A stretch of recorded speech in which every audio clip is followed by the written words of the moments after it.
Hi, and welcome to the Tiny Mike Strategy Lounge, where we have our special guest, Ivy Brooks, the content writer to know, and her get down is email marketing. That's what we're going to talk about today.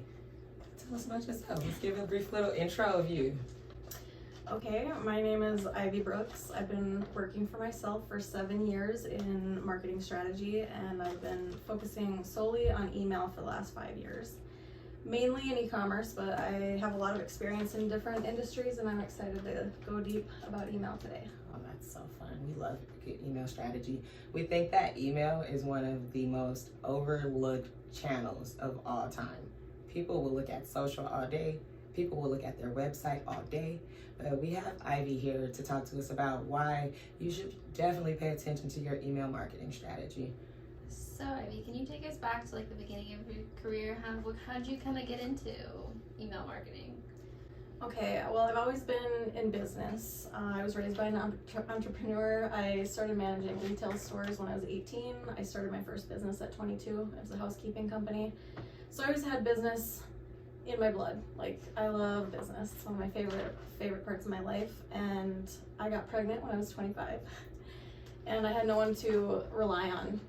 And all my business experience was kind of brick and mortar or service industry, and it had more to do with face-to-face. I hadn't really touched too much of digital business other than marketing the brick and mortar companies. But I was keeping my mind open to what path I would take to provide for my son by myself.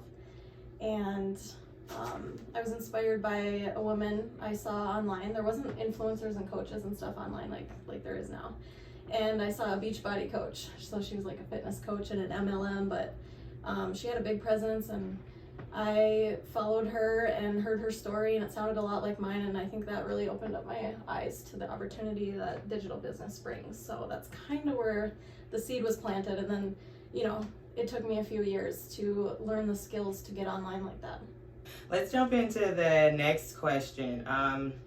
What have been some pivotal moments in your professional journey? Things that significantly influenced your career path.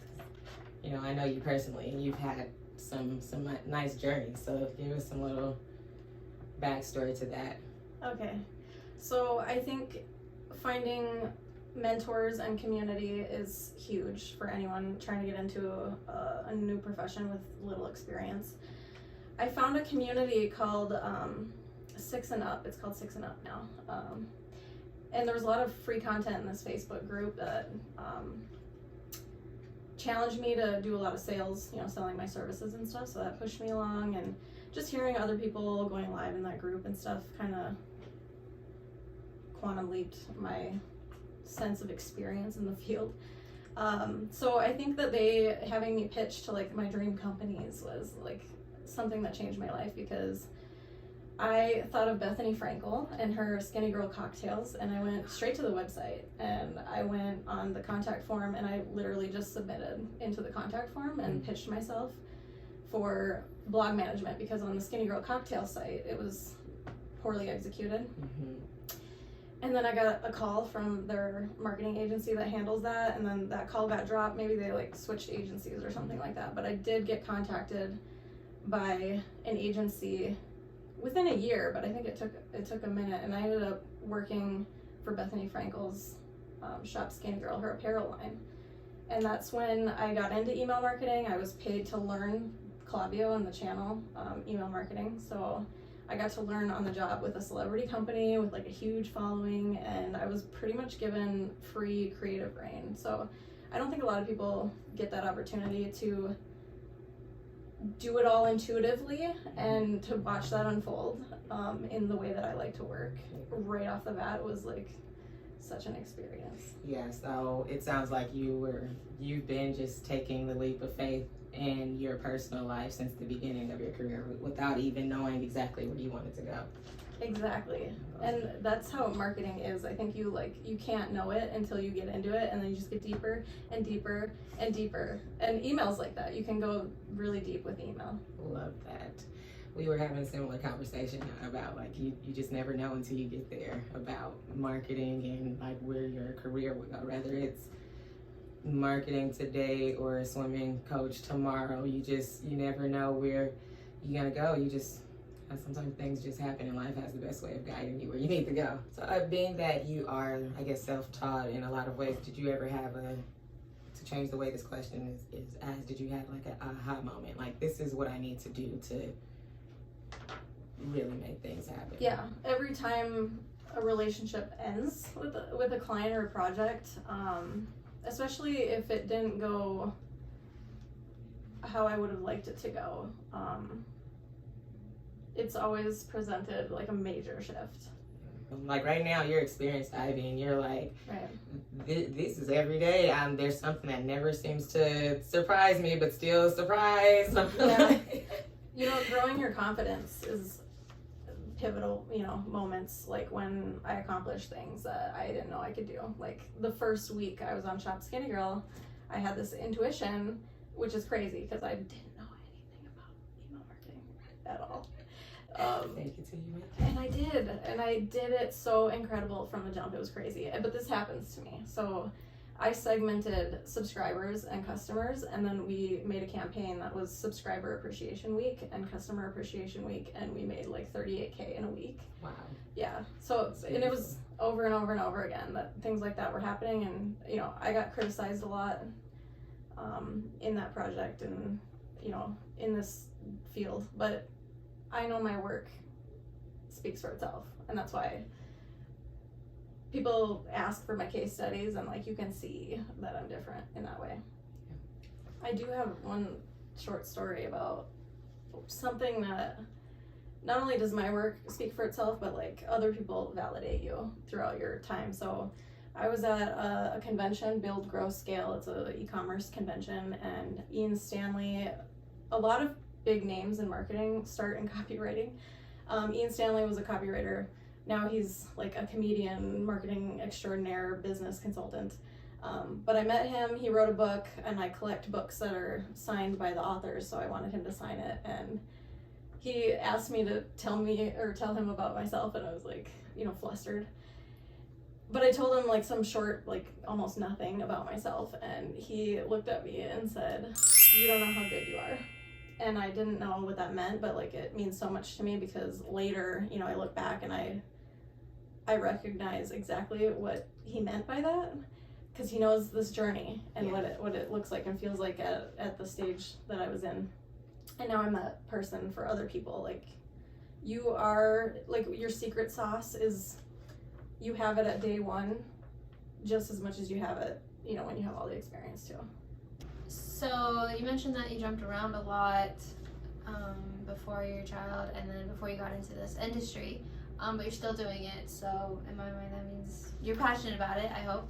So how did you become passionate about email marketing and what you do now?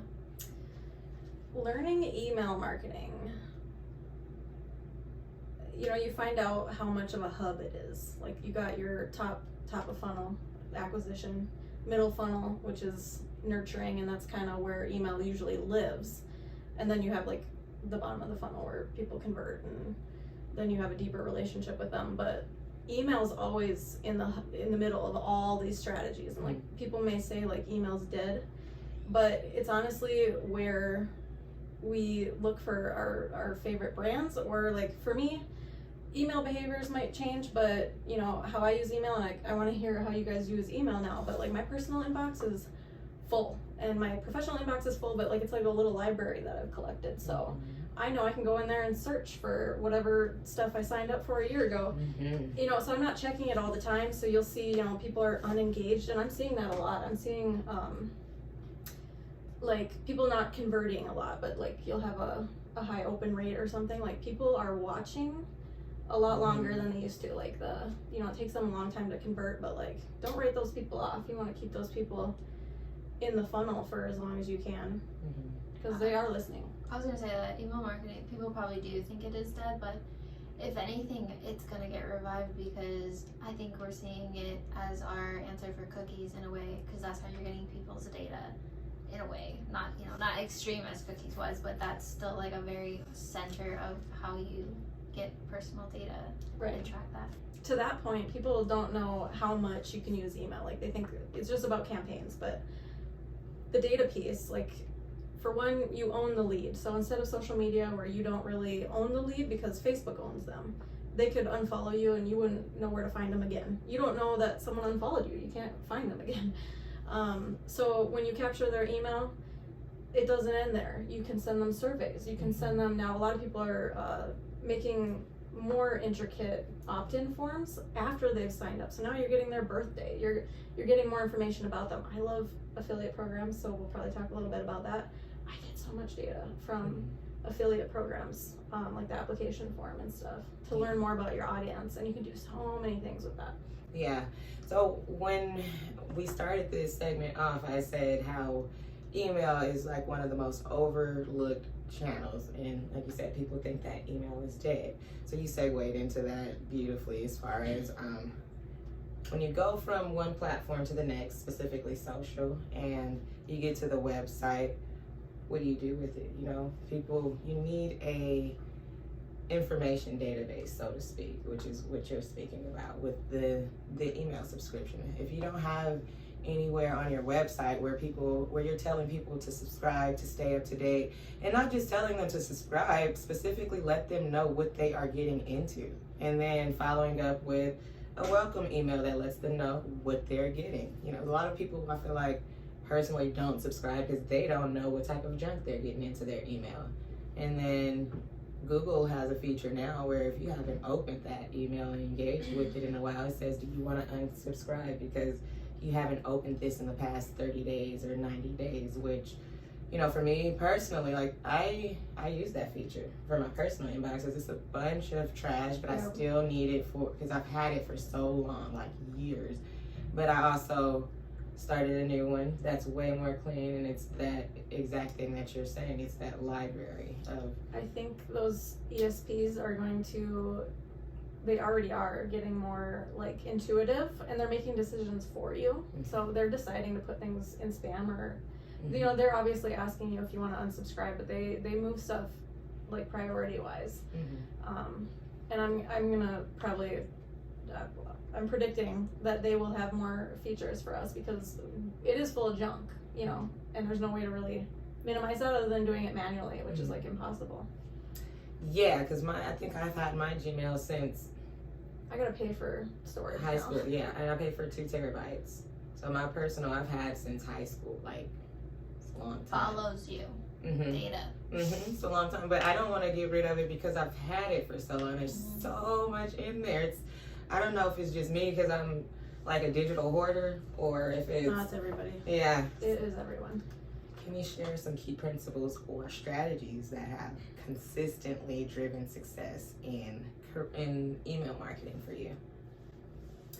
Yeah, so I like to think about email as an ongoing conversation with your audience. So the way that I come up with email strategy is like thinking about them opening every email. What's that like, you know? You don't want to send the same exact message over and over again, so you're thinking about that. But you need to get to know your audience, and they may not be like speaking back, but they really are. Like, I do feel like I've been speaking to them when I do email marketing over time, because they're telling you what they like with the open rate. They're telling you what they click on. You know, there's click maps that you can look at and see exactly the parts of the email that they liked, and then obviously you know what they're converting on and what makes them purchase. So, you know, at least monthly I download a report and I'll sort the data by those points and learn about them and what they like. And, you know, I like to send the surveys. Split testing is just a better way to even do that, because once you get that, you know, surface level data, then that kind of tells you, oh, I should test this, I should test that. So I always got tests going to get to know them better. When you split test, are you segmenting those, or what are you doing in your split testing? It depends. Like Shop Skinny Girl, you know, we had regular and plus size, and I kind of knew that there's something there. I think their buying behaviors are different, so that was big. You know, there's a lot of every company has different segments as well. So, you know, subscribers versus customers is totally different. VIP customers is different. They like to buy bulk. You know, they're like gift buyers. They like to buy multiple items. So that's like a, you know, buy 3 get 1 free. You know, like I'll send them that. And those drive up your rates too. So it makes, you know, your overall like deliverability better and stuff like that. Yes, I segment. Everything is always changing, you know, whether it's social media or email marketing or just marketing in general, it's just always changing. So with that, how do you stay updated on the latest trends, and do you have any resources or strategies for staying ahead?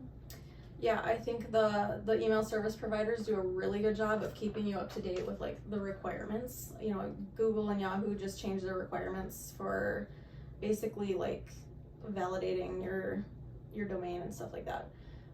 So like I don't worry too much about things going on without me. Like Klaviyo does a good job, I should say that, because not all of the service providers do that, but I think that they do. Not like Klaviyo though, because I am part of a few of them. Klaviyo does a really great job, and I do focus a lot on e-commerce, so that's the best email service provider for that.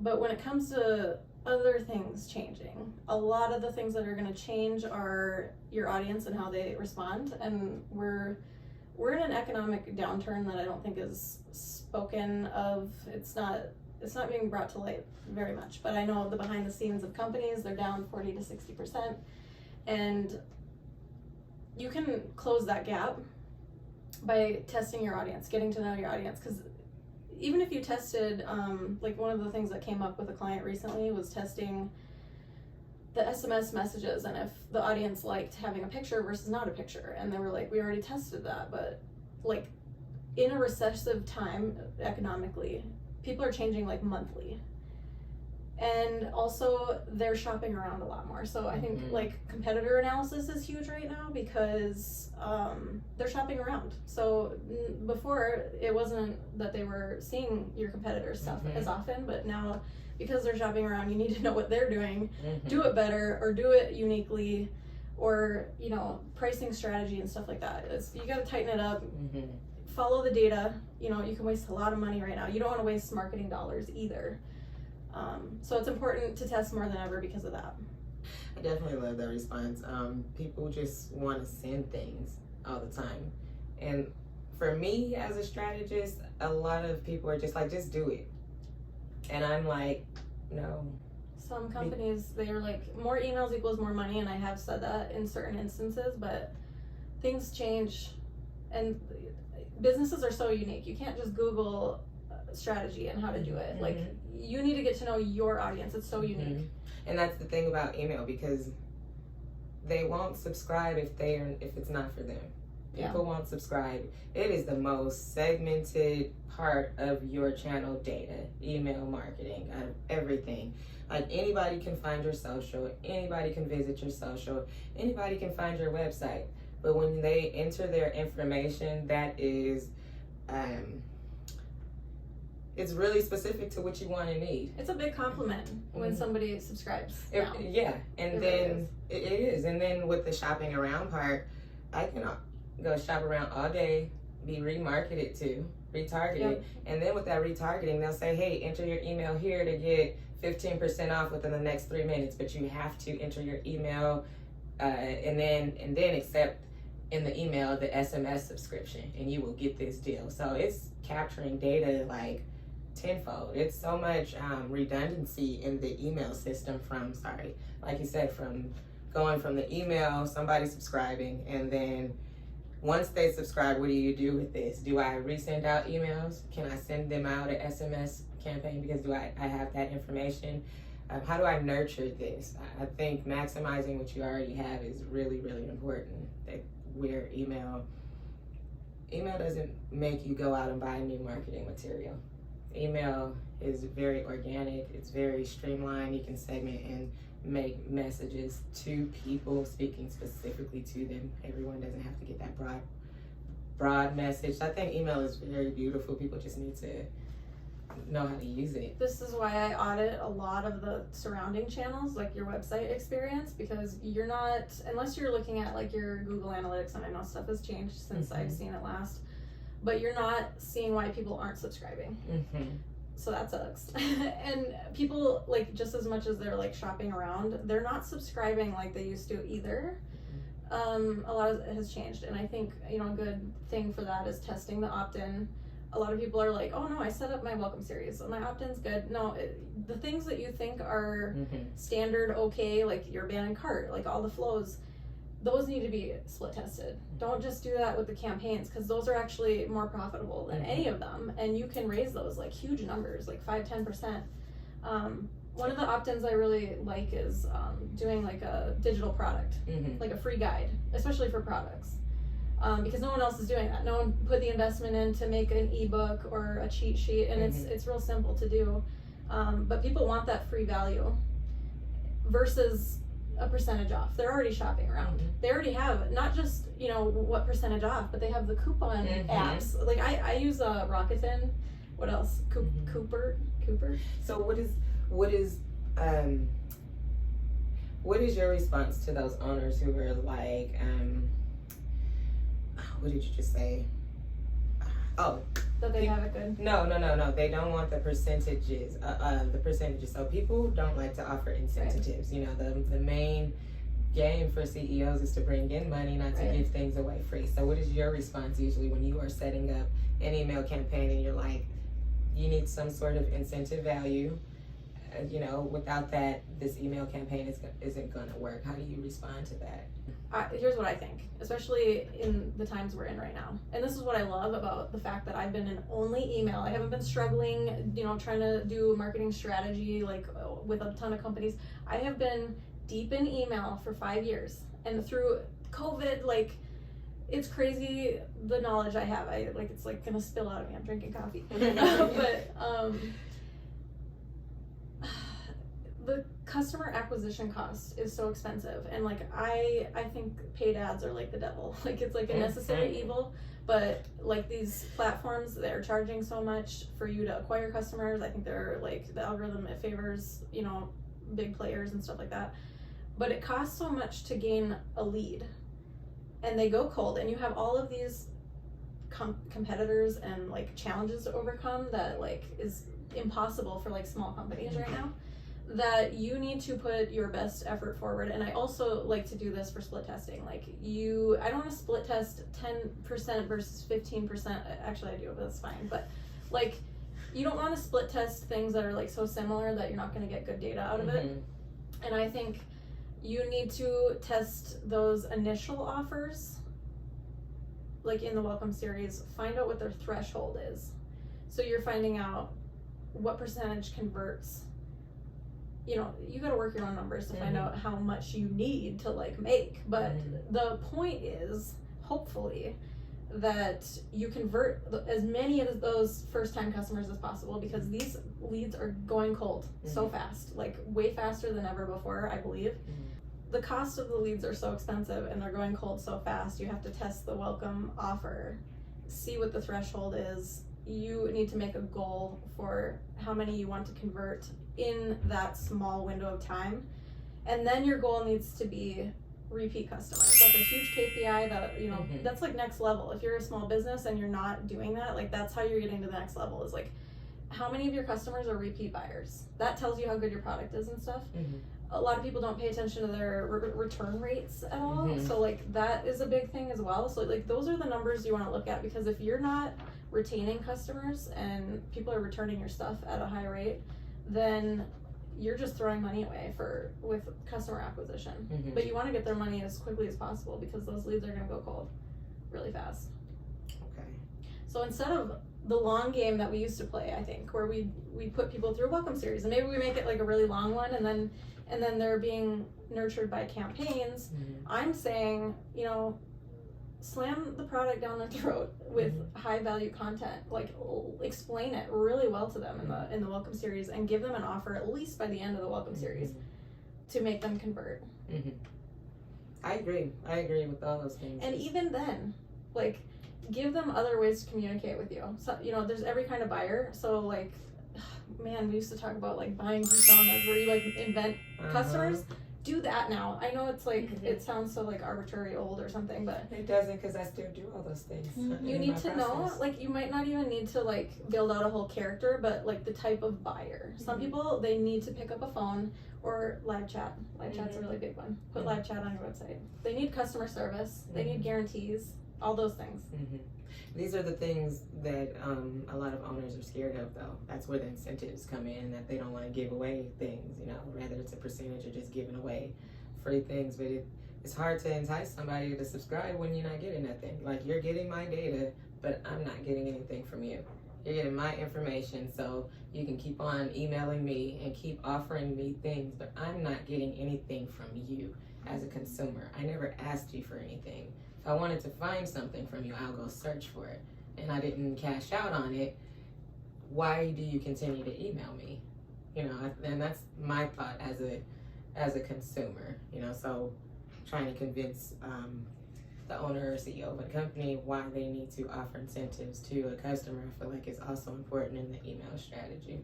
So to kind of finish off this incredible interview and reflecting on your journey that you've shared with us, is there any advice that you would give to younger self or people aspiring to maybe follow your similar path? I think minimizing your fear and maximizing your confidence as much as possible. Like, even doing affirmations, you know, to keep your mindset right, because this industry beats you up, to be frank. And don't be afraid to try things, because like, I get paid still to learn things. Like, you know, I got my big break doing celebrity e-commerce store email marketing, and I was paid to learn that.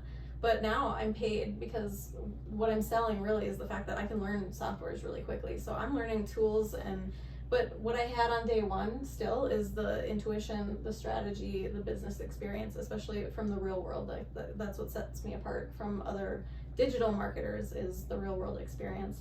So don't be afraid to like sell services that you haven't even done yet. You know, as long as you demonstrate that you're an organized person, that you've executed things that you have never done before. I have a lot of that, and I just continue growing that way, because now I'm completely unafraid. So I will pitch anybody, any big company, on services I've never done before that I'm excited to do, and that keeps my career really fresh too. Yeah, I love that. Like, I feel like something that CEOs don't do well with is trying new things, and they just need to. Like, how do you know if you don't try? You have to try new things, and you are an example of that they work. So I think they say that like 5% of your revenue should be spent, this is like an old figure, but 5% of your revenue should be spent like maintaining your marketing, and you should spend another 5% like experimenting.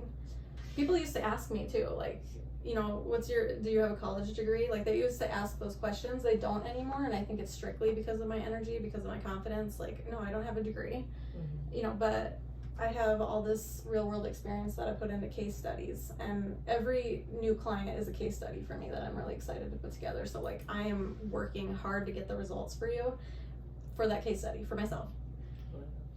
But like, is there like anything you wish you knew when you were first starting out that might have made like your journey a little bit easier, or like you just happen to have amazing opportunities that I did have amazing opportunities, which is just as valid. I'm just yeah, but you know, that doesn't happen for everybody. But finding mentors and people that have done it before you, and if you're not comfortable with that, because coaches and things like that can be really expensive investments, and you should vet for a long time, because there's people out there lying in this field, like left and right. It's full of that, but you can really vet a lot of that experience stuff in communities. It's been a long time since I've been in a community that's supportive like that, but Facebook groups are still amazing for that. I think Slack channels are growing in that way. You can Google the industry you're trying to get into and find communities. Oh, forums are coming back. So many old school stuff is coming back. Forums used to be not a thing really, but like. So like, when I first got into doing the marketing stuff here, I was an advocate for like forums. You need to join forums. You need to be in Reddit giving your expert advice. I think that's very much still a thing on LinkedIn. Like, anytime I see somebody saying, hey, there's a topic where experts are commenting, you should leave your expert, I'm there. I'm engaging. I'm saying, hey, I love what AI wrote about this. A lot of people are just like, no, you need to do this. And like, you guys aren't even understanding the intent of why LinkedIn is sending this. It's not for you to disagree with what AI wrote. It is for you to give your feedback and input, because AI wrote a great article about this. Now you, as the industry expert, need to go put some input on it so that people can take what they need from it and engage with you. Like, it's very much forum and blog style on LinkedIn. I love what LinkedIn's doing, and I think a lot of softwares are innovating now, and the tools aren't free anymore, but I think that money is being put to good use with new features and stuff. So to recap, like, trust yourself, but also do your homework, because there is help out there if you need it from amazing experts like you. And it's totally okay to be honest with people about what you don't know. Like, what I don't know is a huge part of A, why people trust me, and B, why I am so good at what I do, because a lot of people will be email marketing like in Klaviyo and they don't know what they don't know. But when I can't get to statistics or pieces of data to like tell me the truth and they're like conflicting, it drives me nuts. So I lived in Klaviyo live chat for years, and now I'm better at Klaviyo than people who work at Klaviyo. Ugh, I could talk about that one. Something that we didn't talk about that I did want to add, it's just, I did see it in there, is like, what are some of the platforms that you used for That's your an work? important Like you said, Klaviyo, and then other platforms and things that you use. I obviously work in Klaviyo a lot. I think that they were a pretty small business, and they like changed offices while I was there. I'm sure they have a lot of remote working people. A lot of people don't know that these software companies are really small, actually, but they're doing big business. Klaviyo is one of the best ESPs. There's no softwares have a lot of bugs, and they don't have good customer service, like at all. A lot of the companies are cutting costs by completely reducing customer service. You can't talk to a live person, or they're leaving it on their users in like a Facebook group, so like they're trying to help each other out. Klaviyo they're always there for me, live chat. They have a Slack channel for the partners. I think it's an incredible software. It's not perfect. None of them are. I'm telling you, none of them are. MailChimp's like really bad, but it's obviously a really good entry level. Like my own newsletter list is on MailChimp. I think I should move to Klaviyo, even though it's not meant for what MailChimp is used for, but I have found the user experience on MailChimp and the bugs that I have discovered, and then the lack of customer service to explain the bugs, like it drives me nuts, and it wastes so much time. You don't want to waste time with software that doesn't support you. So we currently have a poll going on our socials that we're going to ask you, and we would love for you guys to engage as well. So our poll right now is, what is your go-to channel for marketing success? Your options are social media, email marketing, content marketing, SEO, influencer collaborations, or other. My go-to, that's so hard, because you need a go-to for top, middle, and bottom of funnel. So you can have a really simple funnel with only 3 channels and one for each of those. Definitely email marketing is like the hub, like we discussed in the beginning of this interview. So I think that's the best middle, but it can also act as a acquisition and bottom. So I'm gonna go email marketing, of course. For top of funnel, I would say SEO or content, especially blogs. I think they're coming back, and it keeps your website updated, which helps you rank better, and it serves as email content. So even if you're only doing 1 campaign per month, it's your blog, so I like to do multi-purpose stuff. And then middle is obviously more email. Yeah. And then the bottom, after they've converted, is definitely hands down customer experience, customer service.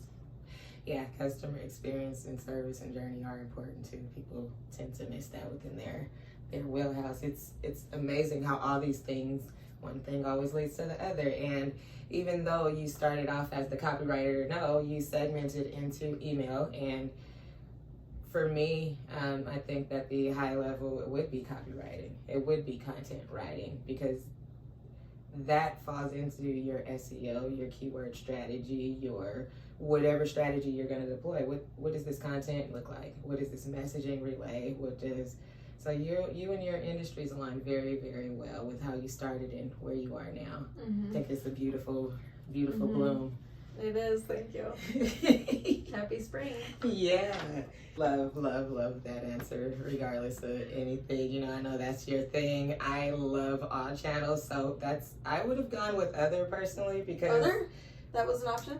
All. all. Because then I would have gave that's just me All of the personally. above. I have favorite. But I love how you broke that down. I love how you were like top, middle, bottom of the funnel. People don't think about it. It's very, very strategic. You know, a lot of times we speak generally and broadly because marketing is marketing. But then we do want to get specific in the channel with what our funnel looks like and what our audience looks like and what are our goals for this channel. I will literally go to each channel and say, this is my goal for this channel. This is how many leads I want to generate. This is the messaging, and then go to my next channel. And it can get really tedious.